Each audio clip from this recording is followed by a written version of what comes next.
예, 우리 기도하겠습니다. 고마우신 우리의 아버지 되시는 영원하신 하나님, 감사하옵고 주의 성호를 찬양합니다.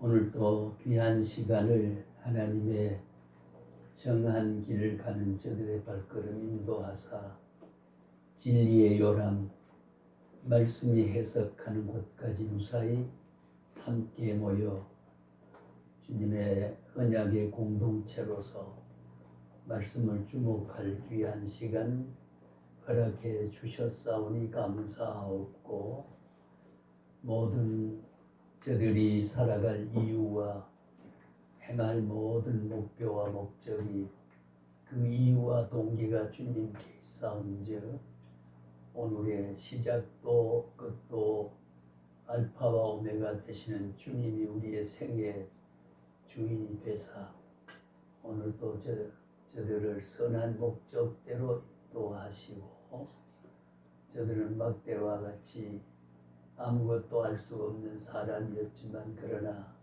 주님의 손에 잡힌 바 맥막대가 되게 해서 모든 것이 가능할 수 있도록 주님이 기르시고 써주옵시기를 간절히 바랍니다. 오늘도 주님이 부르신 길을 가는데 비록 우리 앞에 가로놓인 여러 가지 원만치 못한 평탄치 못한 일이 혹 있을지라도 이길 힘 주시고 피할 길 주사 주님의 목적한 바가 우리의 의지를 쫓아 상처를 받거나 장애가 되는 일이 없도록 성령님이 교통하시고 화평을 베풀어 주옵시기를 간절히 바랍니다. 오늘도 두고 가정과 가족과 생업도 하나님이 지켜주시고 오늘과 먼 미래를 향해 살아가는 저들의 발걸음이 감사의 조건이 넘치도록 도와주옵소서. 이 교회 위에 함께 하시고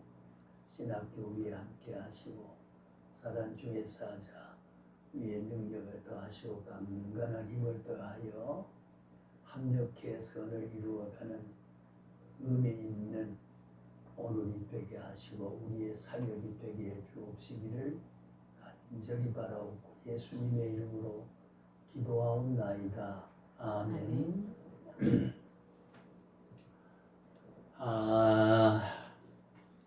우리가 늘 해온 말입니다마는 설교는 우리 목회자, 사역자에 있어서 이 설교는 매우 소중하고 설교권은 성경을 해석할 수 있고 선포권을 가진 것은 오직 수직적으로 하나님이 부르신 직임을 맡은 사람만 할 수가 있습니다.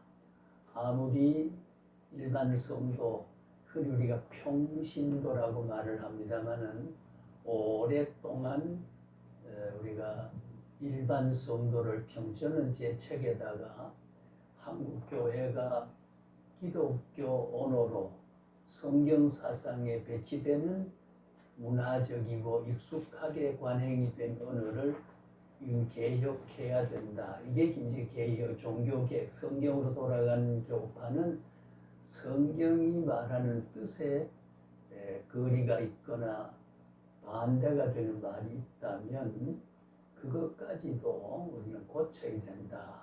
왜 그러냐면 중세 잘 아시는 바대로 가톨릭은 교권을 휘두르는 그런 교파였잖아요. 신부의 절대 권한을 가지고 지금도 로마 바티칸 시티 교황의 칙령을 내리면 각 나라에 있는 그 천주교 주교들에게 내리면 거기에 따라서 움직여가는 그런 그 통괄하는 지위를 가지고 그런 시스템을 가지고 권리를 행사하고 주권 행사를 하고 있습니다. 그래서 네 개의 사제를 우리가 클라지 성직이라 그렇게 말하면은 우리가 평신도 레이볼, 레이맨, 이 속임이란 이 레이란 말은 이게 예, 사실은 이게 아주 좋지 않는 말입니다. 그리고 우리가 이 평신도라고 하는 게 예, 한자를 우리가 이렇게 쓰지 않습니까? 이 평이란 말은 우리가 옛날에 왕정시대, 절대군주시대의 백성들은 뭐라고 그랬습니까? 뭐라고 그랬죠? 기억나세요? 예, 평민이라고 그랬습니다. 굉장히 계급적, 왕의 특권을 가지고 불효를 내리면 솔솔 개야 되는 그런 계급 사회와 그런 국가 조직 체계에서 백성들은 평민이고, 예, 그들은 계급을 가지고 직위를 가지고 귀족 정치를 하게 되는 것. 그리고 가톨릭은 그런 교황의 절대, 예를 들면 베드로의 수장권을 교황이 이어받았다. 이제 우리가 이스라엘 갈릴 호수의 헐몬산을 북쪽으로 굽이 올라가 보면 베드로 기념 이제 그 교회가 있는데 그 베드로의 수장권, 제 수제자가 결과적으로 그 교황권을 이어받은 게 로마 교황이다라는 거죠. 교황이란 말 자체가 참 그 종교의 황제란 뜻이잖아요. 황제는 세계의 그 로마의 그 이태리 수도 로마에 가면 바티칸 시대라고 또 독립시위가 있어요. 일단 뭐 큰 의미 아니고 그 성당도 베드로 성당 있는 그 주변에 바운다리를 이렇게 넓지는 않습니다만 독립시티가 있습니다. 예, 거기는 세계 교황 대사를 파송하고 있지 않습니까? 그런 교권을 가지고 있는 그 교권 밑에서 쇼이 레이맨, 레이볼스 무슨 좀 속되게 아무 격이 우리가 보통 오색 찬란한 옷을 입은 거는 화산 비단 옷이잖아요. 그리고 물들이지 않고 하얀 옷을 입은 뭐라 그러면 뭔 복? 뭔 복? 소복이라 그럽니다. 그죠? 예, 소복. 그래서 상주가 될 때는 외국의 미국 같은 구라파에는 검은 옷이 우리 이 목사님 입으신 저런 색깔로 상복을 입고 한국은 배옷 아니면은 무명 옷으로 흰 옷을 입어요. 그걸 소복이라고 해요. 예, 그 소복은 아무 무늬가 없는 그걸 우리가 아무 거리낌이 없는 평안한 걸 우리가 평소에 일이 없는 시간에 그러니까 우리가 평소 이렇게 쓰잖아요. 왜 제가 이런 말을 하냐면 성경 해석의 문맥과 문자적 해석에 관련이 있어서 제가 이런 설을 하는 거지요. 그래서 평이란 말은 요즘 국민을 평민하고 귀때기 맞습니다. 지금 평민 주제에 이래 보세요. 국회의원도 백성이 지금 내려와라, 옷 벗어라, 별짓을 대통령도 윤석열이 지금 입방을 잘못 찢는다고 이걸 내불어도 되는 이 시대에 백성이라고 하는 게 아닙니까? 백성. 국가를 구성하는 3대 요소. 영토, 주권, 백성. 백성이 없으면 나라가 안 되거든. 모든 주권은 백성으로부터 나와서 대통령도 왕도 백성의 근거를 해서 되어지니까 평민이 아니에요. 백성이에요. 그러니까 이게 평신도 하는 것은 모든 직분자는 계급적인 직위에 있는 사람이고 계급이 없는 일반 성도는 그 구분되어지는 평신도라. 이걸 본쳐야 돼요. 저는 언제든지 부득이 그랬을 때가 있습니다. 이해를 위해서. 그러나 일반 성도 예, 일반 성도. 일반 성도란 말은 일반인은 보편적으로 예수를 믿는 신앙의 공동체를 일반 성도고, 거기에서 직분자가 있고 사실은 장로까지도 일반 성도입니다. 기본적인 신분은 직분을 나누어 가진 것뿐이지요. 근데 목사만은 하늘로부터 소명된 자예요. 예, 소명. 그리고 우리가 영어로 말하는 calling office, calling office라고. 그래 그 구분을 우리가 하자면은 예, 하나님에게 부름받은 부름받은 직분자라 이런 뜻이거든요. 예. 그럼 장로와 집사와 권사는 어떤 직이냐? 거기에는 예. 영어로 우리가 편해서 쓰면은 electing, 예. 선출된, 뽑힌 예. 사람이 일반 성도들이 네가 이런 직분을 맡아서 좀 해라 라고 맡겨준, 선택한. 그러나 콜링 오피스는 하나님이 불러서 직임된, 이러니까 성경 해석은 장로라도, 약한 교회는 옛날에 장로도 설교도 하고 예배 인도를 했어요. 그러나 원칙은 성경 예배 인도는 앞에서 할 수 있을지라도 성경 해석권은 본질적으로 목사에게만 있습니다. 예. 왜 이런 강의를 배우지 않은 사람이 함부로 하면은, 자, 그래서 제가 우리 설교학의 표 성부가 뭐라고요? 예, 제가 지난번에 표란 말 안 썼습니다. 딘전 1장 3절 5절 이걸 꼭 기억해 주시기 바랍니다. 예, 기억해 주시기 바랍니다. 다시 우리 한번 읽어볼까? 우리 표는 매일 한 번씩 읽어야 되지요. 뭐라고 되어 있나요? 3 디모데 예, 1장 3절 보게 되면 예, 3절 보게 되면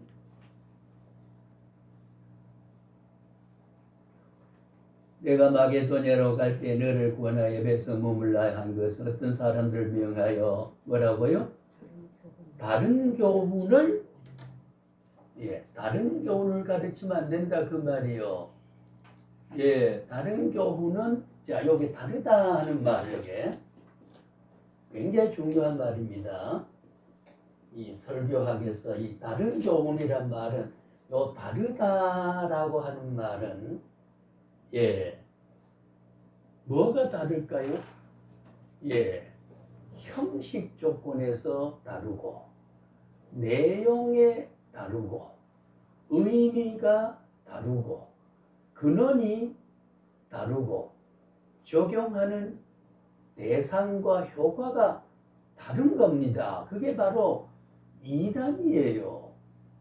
이단이란 말은 우리가 흔히 좀 탈선된 종파다 이렇게 쉽게 말합니다만 그걸 좀 분석적으로 하면 말씀을 바로 믿지 않는 사람들이라 그 말이에요. 예, 성경의 바른 교훈대로 전하고 믿고 신앙하는 집단이 아니고 성경 말씀에서 탈선해서 다시 말하면 다른 교훈을 예, 다른 교훈을 믿고 전한다는 거지요. 그게 이단과 정교, 정파와 이단의 구분이 거기 있다 그러면 목사도 바르게 하지 아니하면 어떻게 해요? 이단은 아니지만 신분적 이단은 아니지만은 이단과 동일한 내용의 실수를 예, 부분적인 설교에서 언어에서 행위에서 그럴 수 있다 그 말이에요. 왜냐하면 자 제가 오늘 어려운 말 좀 합니다만은 우리가 여기에 이제 설교학이란 말은 신학적 해석이란 뜻이죠. 예, 영어로 보면 신학적 해석인데 이 해석이 뭐냐? 원래 우리 하나님께서 우리에게 주신 참된 의미가 뭐냐는 거, 무슨 뜻으로 무슨 목적으로 왜 주셨느냐 하는 거. 궁극적으로 모든 것은 하나님이 영광 받으시니 전제입니다. 하나님 자신이 하나님의 행위와 모든 섭리 작정에 궁극적인 하나님의 주관은 신적 절대 가치는 영광 되시는 거. 영광 받으시는 거예요. 영광 받으시는 거. 그게 순결한 하나님의 영광이라고 하는 거 절대 가치거든요. 무한 절대 가치. 그 영광은 어느 정도의 영광이냐 하는 것을 우리의 언어로 수치로 묘사로 수식으로 그 영광에 대한 것을 이런 것이다. 이게 희다 검다 라고 말할 수 있는 수준의 제한된 인간의 안목 속에 설명이 잘 해석이 되지 않는 거거든요. 그 절대적인 경지라 그 말이에요. 그 해석이 안 되니까 상대적인 인간의 지성을 가지고 절대 세계를 얼음 독의 물을 이 컵에다 못 담습니다. 그렇잖아요. 그런 거와 같은 걸로. 그럼 우리가 해석이라고 하는 걸 우리가 참 중요한 말 오늘 제가 좀 하려고 합니다만은 자 보세요. 성경도 성경이지만은 우리가 주어진 모든 삶의 조건을 모든 정황들을 어떻게 해석하느냐에 따라서 반응이 달라요. 인생의 내용이 결정된다 그 말이에요. 굉장히 중요합니다. 보세요. 저를 보세요. 우리 아까 우리 이 목사님이 오늘 왜 맥이 없어 보이네요. 저의 조건과 정황을 어떤 해석을 했냐면 아무 힘이 없이 뭔가 맥이 없어 보인단 말이죠. 그러면은 맥이 없어 해석이 된 저를 향해서 물을 떠다 주시고 커피를 따 주시고 또 과일을 주시고 이것이 맥이 없어 보이는 해석에서 반응하는 거거든요. 그 대접하는 자기 정체성이 형성되어요. 그러면 제가 교수님 오늘 보니까 살기가 등등하고 뭐 일이 있었나 보다 이래버리면은 그런 해석이 되면 제게 대하는 본인이 해석하는 당사자가 반응하는 게 달라요. 인생의 내용이 달라져요. 같은 사물을 두고도 어떤 해석이 되느냐에 따라서 그 리스판스 우리가 반응이 다르다 그 말이에요. 자, 이거 좀 자세히 들어야 됩니다. 자, 지나가다가 저 노인네가 참 꼬부라져서 벌벌 떨고 어제 제가 그런 분 한 봤습니다만은 벌벌 떨고 저렇게 애처롭고 저렇게 맥이 없어서 근데 버스를 타는데요 자꾸 이거 잡고 또 이거 잡고 또 벌벌 떨고 그래서 한참 됐는데 평소에 다른 사람 내릴 보다 5, 6초나 더 흘려요. 자, 그걸 바라봤을 때 하고 그걸 바라봤을 때 젊은 아이들 같으면 버스가 싹 출발할 거 아니에요. 반응이 그 노인이 벌벌 떨고 잠깐만 쓰러지면 다칠 수 있다는 해석이 되어지기 때문에 그 대응하는 반응이 운전기사가 대응이 달라졌다 그 말이에요. 그 순간에 선택한 그 인생의 내용이 자, 이걸 우리가 다른 말로 조금 변형해서 불쌍한 사람을 참 배가 고파 보인다. 저 사람 밥 한 술 주지 않으면 빵 한 개 주지 않으면 실신하겠다, 절명하겠다 라고 해석이 되어졌을 때 자, 뭐 그럴 수 있다. 후반으로 간다 그러면 어떻게 될까요? 그 인생이 그런 상황을 보고 야 그렇게 해석이 됐으면 내라도 먹을 걸 좀 줘야겠다. 할머니 호가라루 어디까지 가십니까? 몸이 불편하세요. 이런 식으로 말을 걸어서 그러면 나 밥을 못 먹었어요. 이러면은 그래요. 그러면은 가서 예 여기 가서 가게 빵을 사 드세요. 라고 하는 거. 그러니까 같은 앉아 있는 거리 손님이 어떠한 내가 해석을 하는 데 따라서 그 해석되어지는 내용에 대한 내 인간 인격적 반응과 지성, 감성, 의지 반응이 달라진다는 거예요. 그러니까 사물의 해석에 따라서 반응이 달라지고 반응에 따라서 인생의 삶의 내용이 규정된다 그 말입니다. 이해됩니까? 자, 우리가 왜 성경을 바르게 다른 교훈을 하면 안 되느냐 그 말이에요. 이게 굉장히 중요해요. 이건 목회자가 안 되더라도 성경을 간을 읽을 때 우리가 설교학을 또 우리가 성경 해석학을 참고로 해서 읽으면 복이 돼요. 예, 로고스가 레마로 온다 그 말이 뜨거운 감격을 올 때 있어요. 그 초월적인 하나님의 위대한 영감된 신적 세계에 부딪히는 말씀의 내재성의 능력이 내게 비춰질 때에 수많은 조건에 불비하고 부족이 있어 근심 걱정에 찌들어진 사고가 기울어지고 이렇게 됐을 때도 환하게 초월적인 세계에 대한 만족과 화평이 오게 돼요. 예, 이게 신앙이라는 그런 거 아니에요. 그것 때문에 우리가 예수 믿는 게 아니겠습니까, 솔직히? 그러니까 성경 해석을 바르게 하지 아니하면 바른 설교가 나오지 못해요. 바른 설교가 나오지 못하면 하나님의 위대한 뜻이 전달되지 않고 하나님의 가슴과 듣는 사람의 가슴 속의 부딪힘에 대한 융합적 동질 융합이 이루어지지 않아 신적 세계에 대한 인간의 제한성이 초월자에게 접촉이 됐을 때에 제 안에서는 불만과 불평과 모든 불안이 초월자의 세계, 능력 세계에 접촉했을 때 그것이 해소가 되고 승리하고 극복하고 믿는 보람이 느끼고 행복하고 쾌락을 느끼고 행복한 사로잡히는 거지요. 그 새가 단절 다른 복음을 전하면 안 된다 그 말이에요. 다른 복음을. 그래서 이단에 사로잡힌 사람이 불쌍한 게 바로 그겁니다. 예? 정명사 그렇고 장길자가 그렇고 이만희가 그렇고 예? 이재록이가 그렇고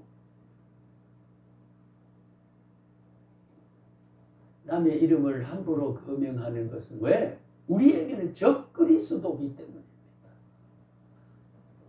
하나님의 위대한 세계에서 단절시키고 미혹을 해서 지옥으로 떨어지게 하는 유혹의 권세를 가진 사람은 우리에게 적이 되기 때문이에요. 예, 적이 되기 때문에. 그건 진리로 저항할 수밖에 없어요. 진리로 지적할 수밖에 없어요. 진리를 가진 사람이라면 그렇습니다. 다른 건 다 양파하고 다 내가 죽어줘도 진리에 아닌 거는 목숨 걸어야 된다. 옛날에 순교자는 다 그래 순교했습니다.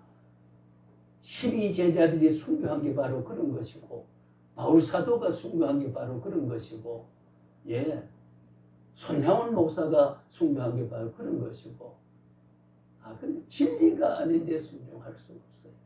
그건 목숨을 걸어요. 예. 그 외에는 내가 1000만 가지 다 양보할 수 있어요. 예, 억울하지만 억울한 양보, 그 양보에 대한 미덕이 하나님의 성품을 실천하니까 그 양보의 책임은 양보를 받은 사람 보상 못합니다. 이것도 보상 못합니다. 누가 하느냐? 양보의 속성을 가지고 명령한 그분만이 양보한 사람의 행위를 보상한다 그 말. 그게 우리 신적 관계 믿음이라고 하는 게 아닙니까? 믿음이라고 하는 거. 예. 다시 말합니다. 자, 그럼 5절 한 번 더 볼까요? 우리 표니까 늘 기억해야 돼요. 5절에 뭐라고 되어 있냐 하면 이 교훈의 목적은 뭐예요? 이 설교의 목적은 다른 교훈이 아니고 바른 교훈의 목적은 세 가지라고 그랬죠. 지난번에 예, 청결한 마음, 선한 양심, 거짓 없는 믿음. 예, 청결한 마음. 청결한 마음이라고 하는 게 어떤 겁니까? 하나님을 만나는 마음이 청근이 마음이 있고 하나님이 볼 것이다. 청결한 마음은 하나님을 볼 것이다. 그러니까 아까 말씀 돌아왔죠. 바른 설교를 해서 바른 심령을 이끌어내면은 하나님의 초월적 세계에 내 마음이 돼서 거기 이끌려 결합이 되고 융합이 되니까 찌들렸던 모든 불만, 불평, 우수, 사려, 근심, 걱정 이런 것들이 하나님의 화평의 복음의 기적의 세계로 들어가니까 내가 믿음 안에서 하나님 이름 때문에 하나님 중심으로 화평을 누리게 된다는 거지요. 예, 그게 청결하게 만들어가는 것. 다시 말하면 작다하게 세상하게 설교를 진정한 설교를 무에서 유를 창조한다. 죽은 사람도 살린다. 12살 때 야이로의 딸도 고쳤다. 10문둥뼈도 고쳤다. 죽은 나사로도 고쳤다. 물을 잔지 않게 했다. 오병이어로 5,000명을 먹여도 남은 광질 12광질이었다. 자, 이런 기적을 우리가 보면 무에서 그 하나님의 초월적 세계에 그게 우리 아버지고, 예, 그 아버지가 나의 아버지고, 그런 관계가 진리로 묶어준다고 하면은 다른 생각을 하지 않으니까 마음이 어색해요. 예, 아까 제가 이 목사님 오면서 두 가지 경찰서 앞에 내려서 버스가 섰는데 쭉 앉아 기다려요. 어떤 아가씨가 핸드폰도 이 다리를 더 이렇게 왼손을 더 벌려놓고 가는데 불편하도록 이래가 좀 사람이 이래 오므려주면 좋잖아요. 이래가지고 아마 무의식중에 이거 보려 그랬던 것 같은데 그래도 우리가 이걸 보더라도 지나가는 거 알잖아요. 이 감각이라는 게 하나님이 창조하신 우리의 감각이라는 게 느낌이 알아요. 그래서 제가 그냥 이렇게 비켜오면 좋을 거를 지나갑니다. 이러니까 깜짝 놀라 오므리더라고요. 자, 잘했을까요? 못했을까요? 이런 말해보세요. 작은 행위 같지만은 예, 그거를 정신없이 그럴 수 있겠다 싶어서 내가 자꾸 불편히 이렇게 요러 가면 될 건데 갑니다. 허벅지를 톡 치니까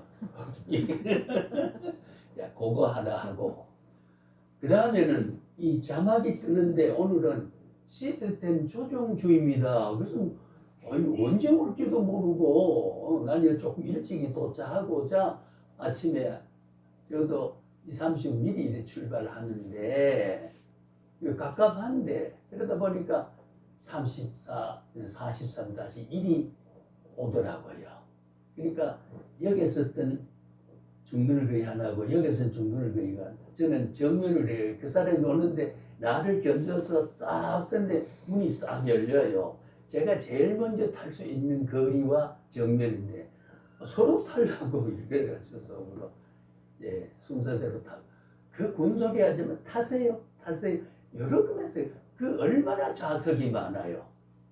예, 40-50석 되는 좌석인데 부연히 경험하는데 그 말 군소리 안 하고 먼저 탈라 그러면 타세요. 그렇게 못하고 왜 차례를 안 지키고 그러냐는 시기 불만을 한 1-2초 시간에 마음을 가졌다는 게 이런 두 가지 실수를 했어요. 자, 그런 상황에서 아가씨가 다리를 벌려놓고 서 있는 그 상황의 해석이 내게 큰 불만을 준다 라고 했을 때 반응은 죽으세요. 이런 반응을 했어요. 그것이 인간이 살아가는데 원만한 내 행위가 정의감일 수는 있고 자기 편리에 불만을 토로하는 자기 심정에 발산은 됐을지 모르지만은 품이 있는 인격의 관리가 됐느냐 안 됐냐는 겁니다. 우리 세상을 바라보면요, 성도를 앞으로 일깨울 때 어떻게 해석하느냐 굉장히 중요해요. 같은 내용 해석을. 그것도 문제 탈로 저는 흔히 양보하거든요. 보따리 든 사람이 있거나 이끌고 일다는 사람이 있거나 아이를 읽은 사람 저 뒤에 섰더라도 제가 앞에 섰지만 서서 이렇게 먼저 태웁니다. 예, 해석을 저 사람이 우선돼야 된다는 해석이 됐을 때 내 반응의 내용은 전혀 다를 수가 있다는 거지. 왜 무질서하게 미리 타려고 하느냐 해석을 해버리니까 불만의 반응을 하게 되고, 왜 길을 막아서느냐, 여성이 다리를 오므려 주면 좋을 텐데 남이 들어가는 길에 걸리적거리도록 그래 할 수 있느냐는 그 해석 때문에, 예, 남자 억센 손으로 치지는 않았지만 지나갑니다. 허벅지살을 탁 치고. 이게 이런 조잡스러운 게, 그 조잡스러운 인물이 누구였어요? 말 안 해요. 이 방에 제일 가까이 있는 사람이. 자, 무슨 말인지 이해되죠? 이거 실제 있었던 말을 지금 하는 거예요. 하는 거고, 성경도 어떤 해석을, 예, 어떤, 요게 설교하기란 말은 아닙니다만, 이게 저거는 성경 해석하기예요. 우리가 성경도 성선한 말을 많이 씁니다만, 사실 저는 성선한 말을, 예, 우리가 바이블과 스크립처라고 하는, 예, 대개 서구에서 하는, 서구 기독교 선진국에서는 성선한 말이 많이 씁니다. 근데 제가 우리 신약 영국에서 유학하고 들은 김경진 교수라고, 이제 이제 보고서를 했는데 성서 어떻게 해서, 그리고 그 성경을 왜 성서란 문서적인 개념이 있고 서류적 개념이 있고 경전적 개념이 하나님의 위대한 초월적 진리를 담은 그릇으로서의 어떤 경전, 정경이 된 거, 그것에 조금 사상적으로 어느 정절에서 비켜간 게 아니냐 그랬더니 교수님이 적절하게 한번 말해보세요. 뭐냐면 교수의 보고서에 요한서신이라거나, 요한서신이 뭘까요?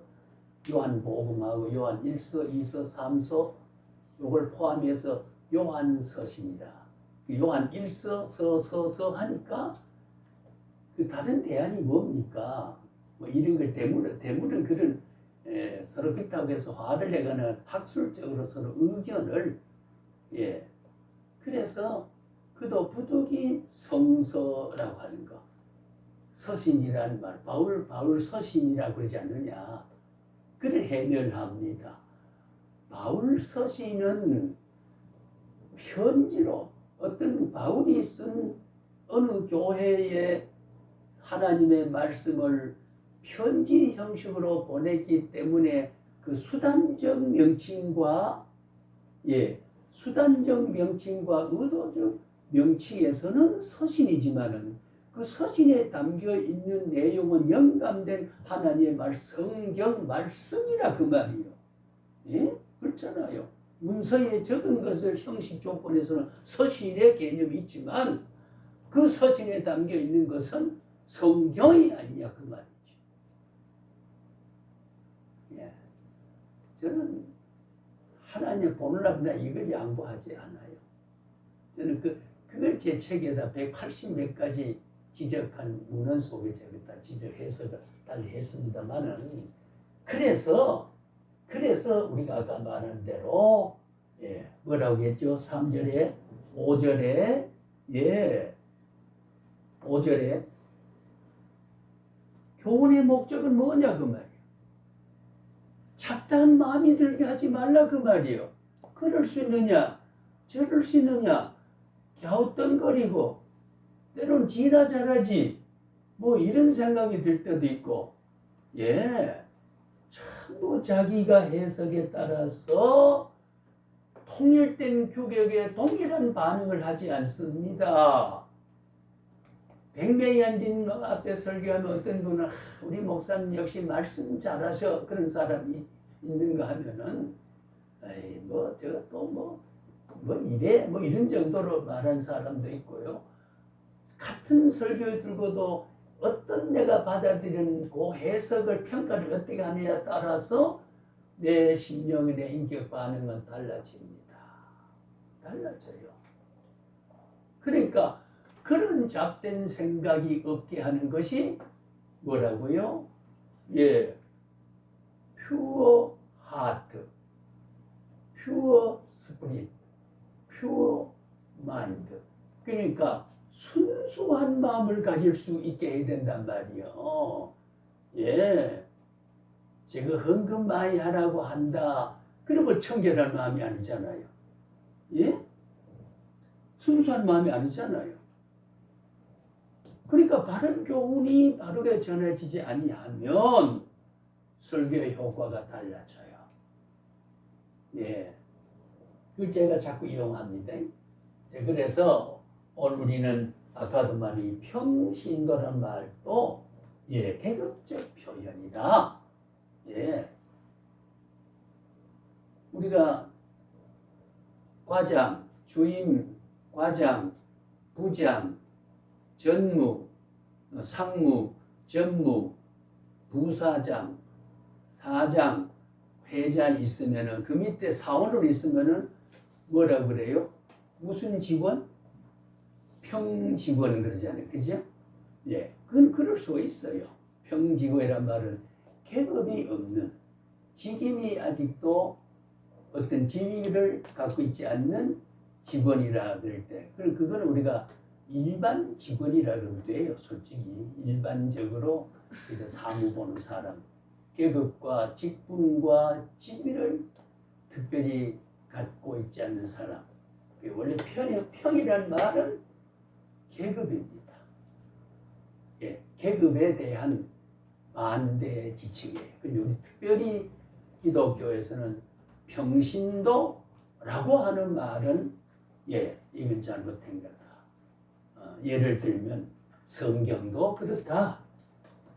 예, 자, 그래서 오늘 우리가 성경을 해석하며 설교를 함에 있어서 다른 교훈을 전하면 안 된다는 거죠.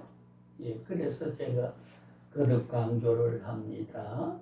예, 우리 지난번에 제가 구속사적 설교를 해야 된다고 그랬죠. 구속이란 말은 뭐라고 그랬어요?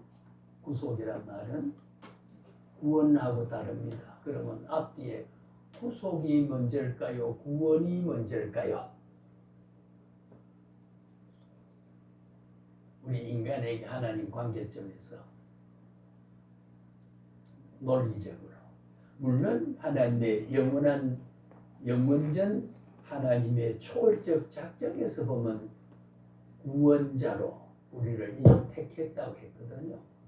예, 택했지 우리를 택했는데 예, 그때 보면 구원이지요. 그 구속이라는 개념이 언제 생겼냐 하면 그리스도가 메시아 사상으로 구체화되고 신약에서 십자가를 지셔서 인간의 죄값을 대신 갚겠다고 하는 구체적인 언약 내용이 진술됨에 따라서 구속이란 말이 뚜렷하게 된 거지요.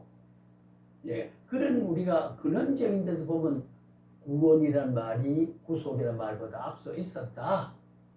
그런데 구원은 구속의 결과적 표현이고 구원을 하자면은 어떻게 죄를 값을 다 갚아줄 수 있는 속해주고 갚아주고 대신해주고 변상해주고 상환해줄 수 있는 사람이 되어서 내가 짐을 지고 있고 내가 벗어나야 할 짐을 누구가 져줘야 되고 벗겨줘야 되고 갚아줘야 해방이 되죠. 그래서 내가 구원자가 되어버리는 건데 그러니까 구속이라는 영원한 하나님의 작정 섭리에서 언약 섭리, 언약 섭리, 성취 섭리, 성취 섭리를 우리 적용 섭리, 적용 섭리를 완성 섭리로 옮겨가는 그런 쭉 과정 속에서 하나님의 구원 섭리가 구원 역사가 이어지는 거죠. 그러니까 우리가 창세기에서부터 창세 하나님 영원한 작정으로 생각하고 영원한 작정 창세기에서부터 여러 가지 구약의 역사에서 인간의 타락한 죄가 있었지요. 죄의 문제를 통해서 해결할 수 있는 예표를 메시아를 예수를 예약했지요. 예약한 이걸 언약을 했지요. 언약한 것을 그리스도는 오셨습니다. 이 땅에 오셨지요. 오셔가지고 십자가를 지셨지요. 죽으셨지요. 부활하셨지요. 승천하셨지요. 장차 재림주로 이 땅에 종말에 오시지요. 그러면은 여기서 창조에서부터 영원한 구원의 자리에 올라가 사는 일련의 하나님의 정한 것을 역사 속에서 시간적으로 시대별로 하나님이 관리해서 성취해 내가는 과정을 구속사 예수를 통해서 대신하고 구원을 이루어가는 역사를 그게 바로 우리가 구속사라고 말해요. 그리고 구원은 우리가 영어에도 셀베이션이라고 말을 할 때 구속이란 말은 셀베이션이란 말이에요. 리뎀프션이라. 리뎀프션. 말이 다르죠. 이거는 보상한다, 갚는다 라고 하는 게 주님이 갚아주지 않으면 우리 죄짐 벗어날 수 없습니다. 우리 찬송 죄짐을 지는 사람은 다 죽게 나오라 우리 그런 게 있죠. 그래서 우리가 구속이라고 하는 이것이 예수님이 갚아준 모든 과정을 이 그리스도는 언제부터 뚜렷하게 예표가 됐어요? 창세기 3장 15절부터 15절부터 그것이 이사야 53장에 이를 때까지 그리스도가 이 땅 위에 구약 4,000년 기록 속에서 구약 4,000년 기록 속에서 이미 예수가 오실 것을 그리스도가 우리의 죄의 값을 갚으러 오실 것을 역사 속에 기록을 했다 그 말이에요. 기록을 했어요. 모세하고 이사야하고 의논한 바도 없어요. 유언한 바도 없어요. 나는 창세기 3장 15절에 이렇게 메모해 놓을 테니까 당신은 66장 이사야를 쓸 때에 53장에 너는 이렇게 내 말과 일치되는 말을 쓰세요 라고 하는 말이 그 수천 년 간격이 있는데 전혀 그렇지 않습니다. 그러니까 하나님의 한 성령의 감동으로 되어진 글 대개 우리가 한 1600년 동안 기록됐다 그러지 않습니까? 성경을 1600년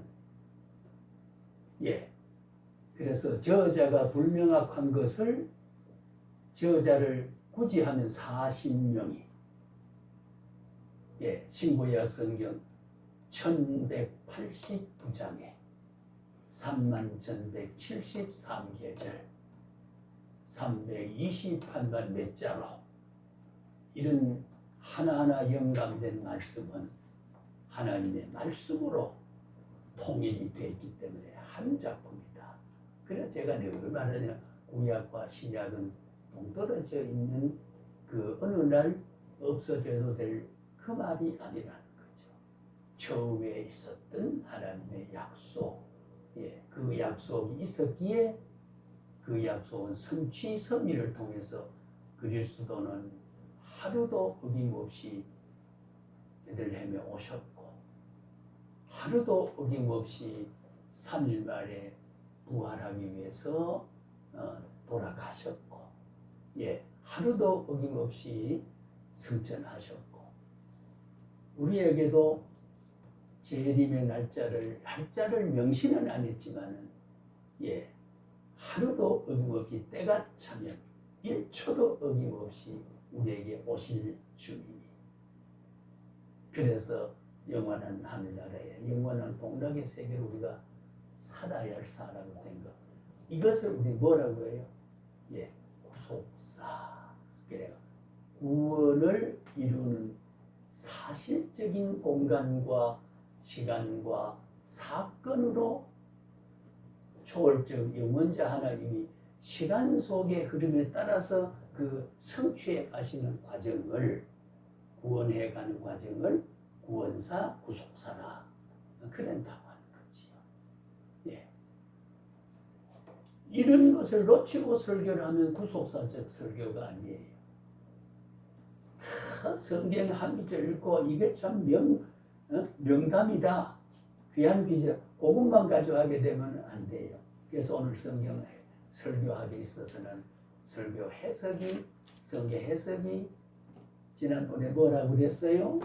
가장 가까이 있는 것은 뭐라고요? 근접적 문맥. 자, 우리가 설교를 할 때, 성경 해석을 할 때 문맥적 해석을 해야 된다. 그런 말을 우리가 100번 강조해왔죠. 예, 문맥적 해석을 할 때, 예, 우리가 문맥을 일반적인 언어학에서 문장을 센텐스라고 말합니다. 예, 센텐스는 문맥이라보다는 문장이에요. 문맥은 그런 단어들이 합쳐가지고, 예, 문장이 돼서 문장이 다른 어떤 문장과 맥을 같이 이어졌을 때 문맥이라 그러지. 문맥. 예, 태백산맥, 백두산맥, 산맥은 이어져 가듯이 말이죠. 그래서 문맥이라고 하는 말을 쓴다는 거지. 예, 문맥. 한자로 쓰면은 이렇게, 예, 문맥을 우리가 문장을 할 때는 센텐스라고 하는 말을 쓴다고 했지요. 그러나 문맥은 컨텍스트라고 해요. 구분이 됩니다. 컨텍스트. 요거는 문맥으로 봐요. 문장과 문장이 연결해서 맥을 이루어져 있다. 그러면 어떻게 될까? 아까 창세기 3장 15절하고 이사야 53장에 나타난 말하고는 어떻게 될까? 거리가 수천 년의 거리가 있지만은 문맥이 연결되어 있어요. 이 참 성경을 보면 탐복합니다, 우리가. 그래서 성경은 진리고 길이고 생명이고요. 예, 그렇죠. 그래서 아시는 이 문맥은 아까 말했듯이 몇천 년 전에, 그러니까 창세기 3장 15절에 타락해서 여인의 후손을 물고 여인이 어떻게 돼서 그 나무에 달리게 되는 것을 타락한 창세기의 이야기를 하고, 그것이 오랜 세월이 우리가 하나님의 초월은 영원한 현재지만은 인간의 시간에서 보면은 항상 지금 과거와 미래 현재가 하나님 영원성에서 이루어지니까 그것이 이사야 53장 몇 절하고가 뭐예요? 컨텍스트. 여기 문장하고 여기 문장하고 한 개의 문맥이 형성됐다 그 말이에요. 문맥이 형성됐다. 자, 지난번에 요한복음 3장 16절도 마찬가지잖아요. 요한복음 3장 16절도 예, 하나님이 이처럼 사랑하사, 근데 이처럼 해석을 하는 사람은 없어요. 이것처럼 그처럼 요것처럼 요렇게처럼 예, 유사성을 어떤 게 앞에 오는 것처럼 그냥 외우고 이것이 결과적으로는 3장 14절과 15절에 대한 이걸로 근접 문맥이라고 그랬죠. 근접적 가까이 있으니까 앞뒤에 근접적 문맥이죠. 예. 그 다음에 여기 민수기 21장 8절에 예, 그 앞뒤에 보면 요거는 원접적 원접 멀리 원접적 문맥을 가지고 있어요. 예, 문맥을. 그러니까 이게 컨텍스트. 성경은 센텐스란 문장을 형성되지만은 문맥이 있다는 걸 알고 그 말을 그 말대로 일단 단어의 뜻을 문자적으로 어휘적 이해를 하나 성경 사전에 백과 사전에 이 말은 무슨 말의 해석을 가지고 그것이 진리라고 말하면 단어의 뜻은 되지만은 언어의 진구적인 뜻을 그 단어가 문장 속에서 하나님의 가슴을 뭘 알리기 위해서 이런 해석이 된 단어를 썼느냐 하는 것에 대한 해석이 미치지 않으면 아까 뭐요? 다른 복음이 돼요. 예. 디모데 1장 3절의 말씀과 같이 다른 복음 그러면 예 이단적인 표현을 하게 되는 거예요. 다르단 말은 하나님 뜻과 다르단 말이잖아요. 벗어난단 말이잖아요. 성경의 뜻이 아니란 말이잖아요. 그럼 이단들이 하는 거잖아요. 예. 이게 바로 문맥적으로 해서 그 다음에 성경에 이따가 제가 마태복음 11장 28절과 구약의 진압을 하지 않고 이야기했습니다만은 예, 타락한 이후에 수고해야 밥을 먹는다. 여성은 어떻게 돼요? 아이를 낳고 할 때 고통을 겪을 것이고 땅은 은근퀴고 가시가 무성해질 것이고 남자는 땀을 흘리지 않으면 먹고 살 수가 없는 수고해야 돼. 여성의 고통, 인류의 고통은 타락 이후에 그 고통이 창세에 나와 있잖아요. 예, 그것이 마태복음 11장 28절 뭐라고 해서 수고하고 무거운 짐진 자들아 다 내게로 오라 내가 너를 쉬게 하리라. 그 수고가 어디서 시작된 거예요? 그 수고가 예 수고하고 무거운 짐진 수고하는 자들아 그러면 될 텐데 그지 무거운 자들아 수고란 말은 육체적인 고통과 애씀을 말하는 것이고 예 무거운 멍에를 맨 사람은 정신적인 압박과 번민에 사로잡힌 것 그래 정신과 육체가 같이 고통을 겪는 사람들아 타락하고 창세기에서 예 그러니까 여성과 남성과 인류는 수고하고 마음의 번민을 하지 않으면 살 수 없는 세상으로 예 역사는 모든 것은 가시로 에덴의 아름다움이 가시로 엉겅퀴로 예 뱀의 후손 여인의 후손의 뒷문지를 물 것이고 여인의 자손은 뱀의 머리를 상하게 할 것이다. 그렇게 되어버렸잖아요 역사가. 예, 저도 어릴 때요 뱀 그 사투를 너물배기 일반 뱀 독이 없는 뱀이 있어요. 독사 말고 예 불긋불긋해 그물그물해 어디든지 길가에 이렇게 가는 거 물려고 하지 말고 독사는 턱하게 그랬잖아요.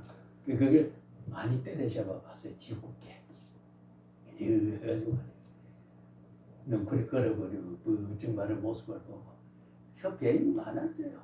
왜? 여인의 후손은 뱀의 머리를 상하게 한다고 그러시면 성경대로 살았다. 성경대로 살았다. 그대로 성경대로. 그런데 여기 수고하고 무거운 그런 사람들은 어디에요?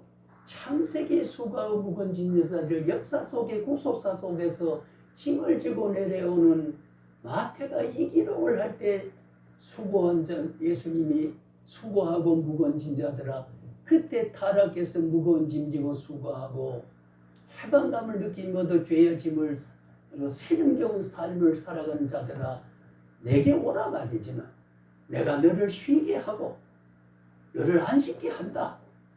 그리스도의 구속사역을 벌써 창세기에 타락한 수고와 번민이 마태복음의 그리스도가 수고한 자들 다 내게로 오라.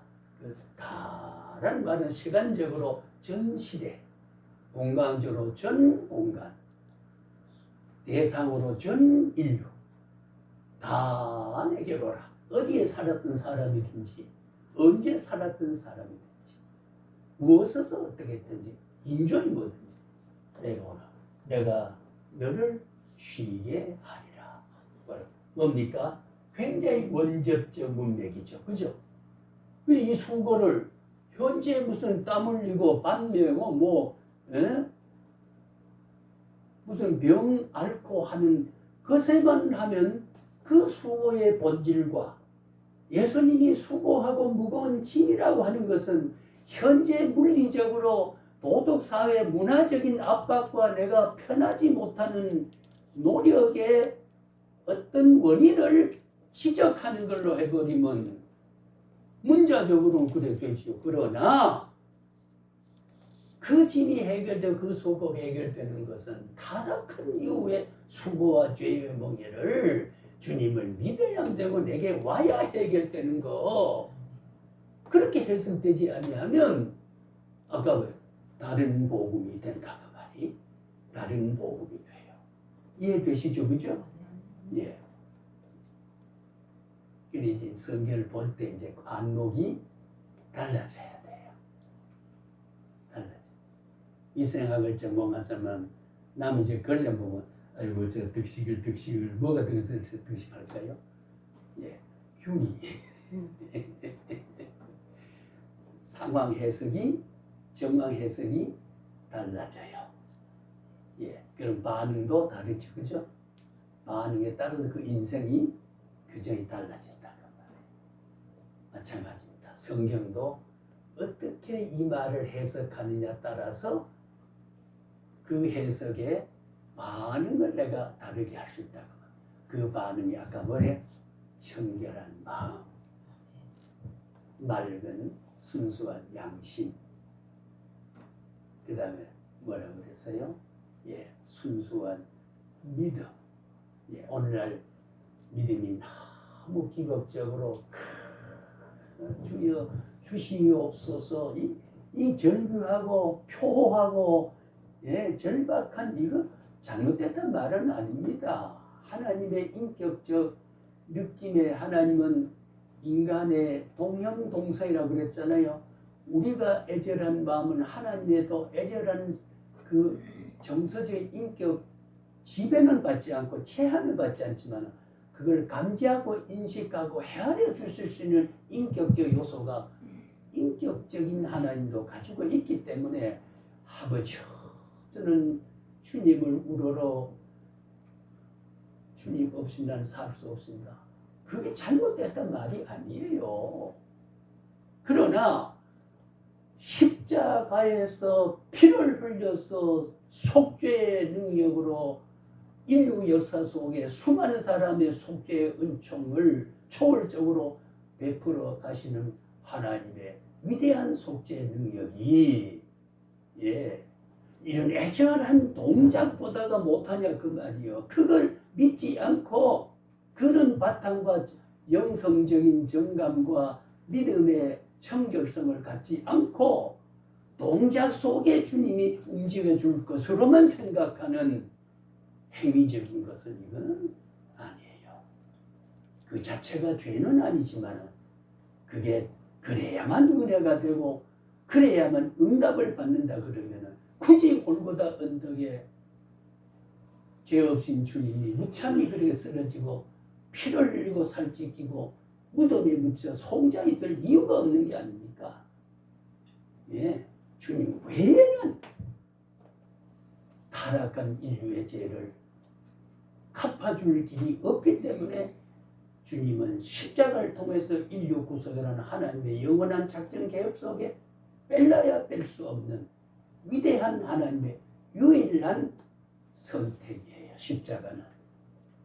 예, 그것이 하나님 편에서는 하나님 영광의 보존이고 영광을 받으시고 인류는 구원이고 인류 구원이 처음에 창조해놓고 심히 좋았더라. 다도 심히 선하더라. 내 모습이 만물 속에 있구나. 만족했은 것을 탈선해서 아까 수고하고 묵은 짐을 지게 됐을 때에 그것을 통해서 회복해서 심히 좋은 것으로 회복된 것. 이게 구원이고 하나님은 심히 좋았더라고 하는 만족이 우리가 그리스도를 통해서 심히 좋은 자로 회복, 수고하고 묵은 자가 그 수고짐을 벗고 회복되었을 때 하나님은 다시 영광을 받으시는 구원의 회복이, 역사의 회복이. 그래서 오늘 인류에 그렇게 흐르는 모든 것을 뭐라고 그랬어요? 아까 구원, 구속, 사라고 그랬죠. 그죠? 그게 구속사다. 이런 것을 떠나서 설교하면 다른 복음, 다른 교훈을 전한다. 다르단 말은 뭐예요? 이단이라는 말이 다를 있죠예요. 원복음과 거력 있는 말, 틀린 말, 본뜻이 아닌 말을 본뜻인 양으로. 예. 제가 주일마다 가면은 9일역에 내려서 평안교를 항해 가는데 대합실을 빠져나오면 약간 그늘해진데 예. 뭐지요? 파수대를 말하는 데가 어느 교단입니까?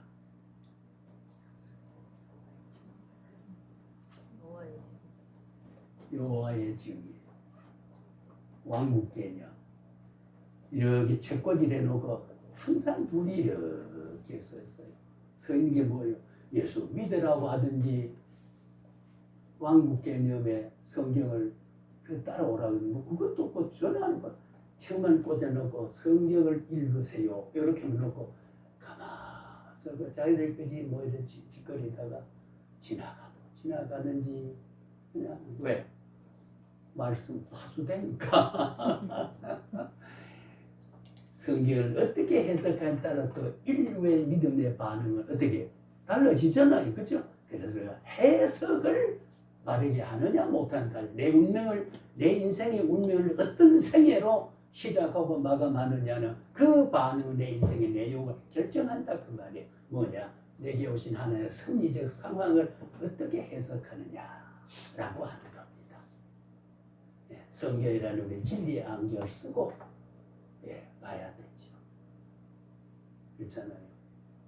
야, 진리의 안경, 용서의 안경, 긍휼과 자비의 안경을 쓰고 사람을 보니까 좋은 원수 갚아야 되겠다 그런 생각이 들까요? 원수를 용서해야 되겠다 하는 생각이 들까요? 예. 진리의 안경을 쓰고 봤을 때 하나님의 관계점에서 사물을 하는 모든 하나님의 관계점에서 오늘 우리가 이 시간도 하나님과 관계 없는 시간을 내 선택한 시간, 내 임의로 살아간 시간이 아니에요. 하나님 허락한 시간이에요. 간섭하는 시간이에요. 영혼과 이때에 있는 시간이에요. 하나님이 나를 보살피고 관계하고 계시는 시간, 내가 의존하고 있는 시간이에요. 내가 잊어버리더라도 성령님은 나를 잊어버리지 않고 나를 잡고 있는 시간이에요. 이러한 하나님의 관계점에서 오늘의 이 시간 여기 이것을 해석했을 때에 내 마음의 반응은 달라질 수 있다는 게 아닙니까? 그렇잖아요. 그죠? 천만 번이 이 기본이 우리가 해결돼야 됩니다. 일반 성도도 마찬가지예요. 교역자들 말할 것도 없고요. 한마디를 하더라도 바른 교훈을 내겠다. 마지막은 하나님이 원하는 뜻의 그 뜻을 밝혀 전해낸다. 그래서 바울은 듣든지 안 듣든지 때를 얻든지 못 듣는다. 이 복음을 전하지 않으면 내가 어떻다 이런 말을 했잖아요. 그래서 그리스 아테네에서 학자들과 토의할 때 그랬잖아요. 나는 십자가의 고난과 죽음과 그리스도의 부활 외에는 내가 할 말이 없다. 모든 것에 정점에 놓고 그 십자가의 죽으심과 부활을 이런 정점에 놓고 모든 것은 여러 가지 십자가를 그 산의 창세기에서부터 주님이 이사야 54 예언대로 베들레헴에 오셔서 골고다 언덕길을 걸어 십자가하는 것은 수많은 구속의 하나님의 언약적 섭리가 있었고 그 언약대로 성취해서 십자가를 한 거니까 수많은 사연이 있다. 이걸 믿으면 죄가 용서되고 어떻게 하나님과 어떻게 살고 궁극적으로 어떻게 살아간다는 결과도 수많은 행복의 사연이 있다. 있지만은 그것이 정점은 뭐냐? 십자가의 고난과 죽으심과 부활이 이것이 기독교의 원정점이다 그 말이에요. 이 외에 내가 무슨 말을 또 할 게 있느냐? 이걸 풀이하라 그러면은 수많은 풀이를 하고 천국을 말할 수 있고 지옥을 말할 수 있고 죄를 말할 수 있고 의인을 말할 수 있다 그 말이야. 네? 그게 바울의 사사이 아닙니까? 그래서 우리가 기독교를 어떻게 보느냐, 하나님의 이 말씀을 어떻게 보느냐, 이걸 우리가 틀을 전제하고 그래서 이제 휴식해서 실제 한번 문맥을 해보시죠. 그러면 아까 문장과 문맥과 단어와 어법의 관계가 어떻게 해서 문맥이 되느냐 하는 것을 지난번에 얼핏 좀 했습니다. 그래서 우리가 문장, 단어, 음절, 음소, 음절, 단어, 문장, 문맥, 책 이렇게 되는 그런 관점을 가지고 성경을 읽으면 그러니까 우리가 보통 앞뒤에 보면 당신도 여자인데 뭐 이럴 때 남자의 반대를 성을 지칭한 게 아니고 당신도 이 땅에 호리하고 유약하고 연약하고 온유하고 부드러운 유연한 여성으로 태어났기 때문에 거센 앞에와 뒤에 보면 거센 상황에 살아가는데 얼마나 힘들겠나 하는 말을 당신도 여자로서 얼마나 고통 그 말을 하기 위해서 여자라고 하는 것을 남자가 아닌 성별을 단어만 해석하면 그 앞에 왜 그 여자를 말했느냐 단어를 놓쳐버리면은 어떻게 돼요? 그 말에 대한 하나님의 본뜻을 저버리게 된다 그 말. 그러니까 근접적인 문맥과 원접적 문맥을 또 문장 속에서 1차적으로 여자라는 게 뭐냐는 걸 우리가 단어 해석해야 되겠죠. 그죠? 그 말을 조금 구체적으로 표식하고 하도록 합시다. 1시간.